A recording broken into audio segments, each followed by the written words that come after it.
Everyone has a story about a moment where the world, which normally makes perfect sense, suddenly tilts on its axis.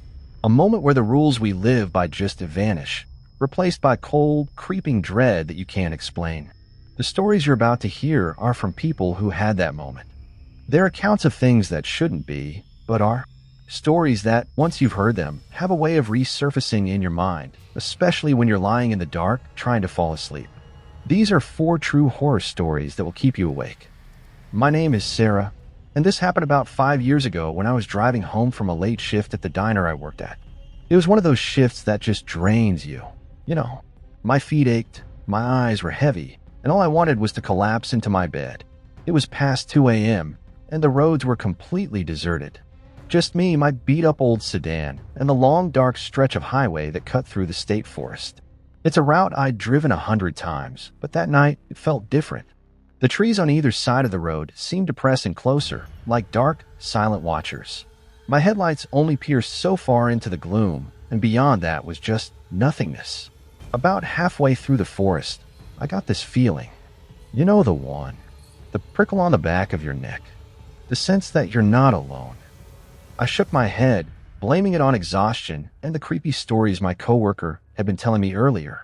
I turned up the radio, some generic talk station that was just loud enough to fill the silence. That's when I saw it in my rearview mirror. A pair of eyes, just for a split second, reflected in the dark. My heart jumped into my throat. I snapped my head around to look into the back seat, but it was empty. Just my gym bag and a jacket. I let out a nervous laugh. Get a grip, Sarah, I muttered to myself. You're seeing things. I focused back on the road, but the feeling didn't go away. It got worse. The air in the car felt thick cold. I reached over to turn up the heat, and my hand brushed against the central locking button. Click. All the doors locked. I hadn't even thought about it. My body just did it on its own. A few minutes later, I heard it. A soft, rhythmic sound. Like a scratching. It was faint, barely audible over the hum of the engine and the radio. It was coming from behind me. I held my breath listening. Scratch, scratch, scratch. It was the sound of a fingernail, gently dragging across the fabric of the back seat. My blood ran cold. I was too terrified to turn around. I just stared straight ahead, my knuckles white on the steering wheel, praying that I was imagining it. But the sound continued. Scratch, scratch, scratch. Then a voice. It was a dry, raspy whisper, so quiet I almost missed it, but it seemed to come from right next to my ear. I like your car. I screamed. I slammed my foot in the brake, the car skidding to a halt on the gravel shoulder. I fumbled for the door handle, scrambling out into the cold night air, stumbling away from the car. I stood there, shaking, gasping for breath, staring at my empty vehicle. The interior light was on, illuminating the vacant front and back seats. There was nothing there. I must have stood there for 10 minutes, my heart hammering against my ribs. What else could I do? I was miles from anywhere. No phone signal. I had to get back in. It was my only way home. I finally worked up the courage, approached the car slowly, and yanked open the back door. Nothing. I looked under the seats. Nothing. It had to have been in my head. The exhaustion. It had to be. I got back in the driver's seat, my hand shaking so badly I could barely put the key in the ignition. I drove the rest of the way home like a madwoman, well over the speed limit, constantly checking the mirror. I saw nothing else.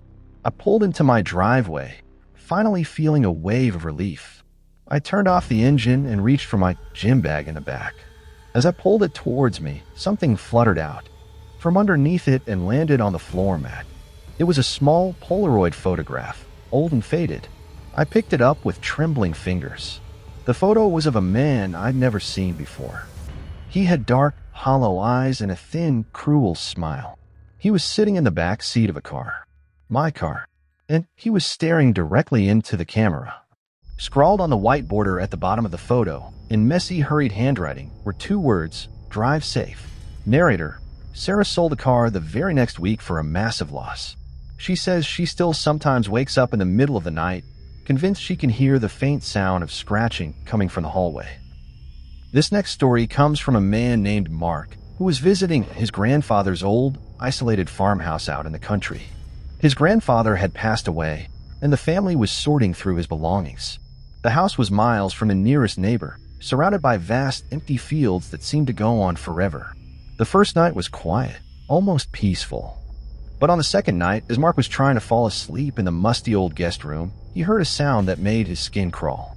It was a low, guttural humming. It wasn't a tune, just a single droning note that seemed to vibrate through the floorboards. It was coming from outside. Mark got out of bed and crept to the window. The moon was full, casting a pale, silvery light over the fields. And that's when he saw it. Several hundred yards away, at the very edge of the property where the fields met a thick line of woods, stood a figure. It was tall and impossibly thin, just a black silhouette against the darker trees. And it was perfectly still, facing the house. The humming was definitely coming from it. Mark felt a primal fear seize him. This wasn't right. He watched frozen for what felt like an hour. The figure didn't move a muscle. The humming never stopped. Finally, he backed away from the window, closed the curtains, and spent the rest of the night sitting against the door with a flashlight in his hand, listening to that awful, monotonous sound. The next morning, the figure was gone. Mark tried to convince himself it was just a weird local, or a trick of the light. But that night, as darkness fell, the humming started again. He went to the window, dreading what he would see. The figure was back, but this time it was closer. Much closer. It was now standing at the halfway point between the woods and the house. Same stance. Same perfect stillness. Same low, droning hum. Mark's grandfather had an old rifle in the closet. He loaded it, not knowing what he would do, but feeling like he needed some form of protection. He didn't sleep at all, just stared at the window, listening. On the third night, he knew it would come again. He was right. The humming started just after sunset. His heart pounding, he parted the curtains just a sliver. The figure was there. It was now standing at the edge of the lawn, just beyond the property's rusty wire fence. It was close enough now that Mark could make out more details. It was wearing what looked like a dark, tattered suit. Its arms were too long, hanging down past its knees. And its face, he couldn't see any features. Just a dark, shadowy oval. It was still humming. The sound was louder now, more resonant. It made his teeth ache. Terrified but fueled by a desperate courage, Mark threw open the window. He raised the rifle, aiming it into the air. "Get off my property," he yelled, his voice cracking with fear. The humming stopped. The silence that followed was somehow more terrifying than the sound had been. The figure's head tilted slightly, as if curious. Then, in a movement that was jarringly fast and unnatural, it took a single large step forward, clearing the fence effortlessly. It was on the lawn. Mark panicked. He fired the rifle into the air. The bang was enormous, shattering the night silence. The figure didn't flinch. It didn't run. It just stood there. Then it raised one of its long, thin arms and pointed a single, bony finger directly at Mark's window. A voice echoed across the lawn. It didn't sound like it came from the figure. It sounded like it came from everywhere at once, a dry, rasping whisper that seemed to originate inside Mark's own head. "I'm not on your property. You're on mine." The figure then turned and walked back towards the woods, not with a normal gait, but with a strange, gliding motion until it was swallowed by the darkness. Mark packed his things and left that very night. He never went back. The family ended up selling the land to a developer. A year later, Mark saw the news. The construction crew, while breaking ground for a new housing project, had found something. Dozens of unmarked graves, right where the figure had first stood. The police estimated they were over a century old. The developer went bankrupt, and the land remains empty to this day. Mark sometimes wonders if the humming has started again for whoever lives in the one house they managed to build. Our third story is from Chloe, who moved into a beautiful, historic apartment building in the city. The rent was suspiciously cheap for such a nice place. The landlord, a nervous little man, was very specific about one rule.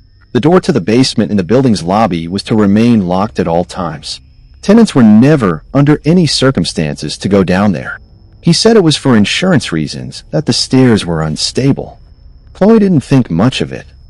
The basement door was heavy, old, and always locked with a large, modern padlock. Life was good for the first few months. Then the sound started. It would happen every night, right around 3 a.m. A faint, metallic clinking sound. like two pieces of metal gently tapping together. It was barely audible from her apartment, but in the dead silence of the night, she could hear it. It would last for about 10 minutes and then stop. She asked her neighbors about it. They'd all heard it too. The old woman across the hall said it had been happening for years. Just the pipes, dear, she said. Old building. But it didn't sound like pipes to Chloe. It sounded deliberate, rhythmic. One night, fueled by insomnia and curiosity, she decided to investigate. She crept downstairs to the lobby at 2:55 a.m. The place was deserted. The clinking started right on time. She pressed her ear against the cold wood of the basement door. The sound was clearer now. It wasn't just clinking. It was more complex. It sounded like chains, lightly shaking, and underneath that something else. A soft, wet, dragging sound, and then a whisper. It was so faint she thought she imagined it. Help! Chloe jumped back from the door, her heart racing. She ran back to her apartment and locked the door. She tried to tell herself it was the wind or her imagination. The next night, it happened again. Clink, clink, scrape. This time, she didn't go to the door. She went to the lobby's mailroom, which had a small, grated ventilation shaft in the floor that she realized must lead to the basement. She lay down on the cold tile and put her ear to the metal grate. The sounds were horrifyingly clear. The clinking of chains, a heavy, wet dragging, and a new sound, a low, rhythmic thumping, like something soft hitting a hard surface. And then the voice again. It was a little clearer, a little closer to the grate. It was the voice of an old man, cracked and desperate. So cold, please thee, terrified but now consumed by a need to know, Chloe waited for the landlord to make his monthly maintenance round. While he was fixing her dripping faucet, she casually asked, "So what's really in the basement? I hear noises sometimes." The landlord's face went pale. He dropped his wrench. "You stay away from that door," he said, his voice trembling with a fear that was very, very real. "You hear me. You don't listen to it. It lies." Chloe asked. "What is it?" The landlord just shook his head, gathered his tools, and left without another word. That night, the sounds were louder, more frantic. The clinking of chains was violent now, like something was struggling. The dragging was faster. The thumping was a frantic pound, and the voice was no longer a whisper. It was a clear, agonized plea, right beneath the grate. "He has me locked down here. He's the monster. Please, the key is in his office. Top drawer. Set me free." Chloe was paralyzed with fear. This was real. There was a person or something trapped down there. The landlord was a kidnapper. A monster. She had to do something. She waited until the next afternoon when the landlord's office was empty. She picked the lock, a skill she'd learned from a friend, and slipped inside. Her hand shook as she pulled open the top drawer of his desk. There was no key. Instead, there was a single, old, yellowed photograph. It showed the landlord, looking much younger, standing with his arm around an old man, the same old man whose voice she had heard pleading from the basement. They were both smiling. Written on the back in faded ink was a date from over 40 years ago, and the words, "Me and Dad before he got sick." And then she understood. That lies. The thing in the basement wasn't a prisoner. It was the landlord's father. Something had happened to him. He'd gotten sick, but he hadn't died. Something else had happened, something that required chains in a basement. The landlord wasn't a monster. He was a son, caring for a monstrous father in the only way he knew how. The clinking wasn't the sound of a prisoner. It was the sound of the chains that kept whatever his father had become from getting out. Chloe put the photo back and left the office. She moved out the very next week, giving no explanation. She never told the police. What would she say? Sometimes, late at night, she wonders if the old man is still down there, tapping his chains against the floor, whispering lies to anyone who will listen, waiting for someone naive enough to set him free. Our final story is from David.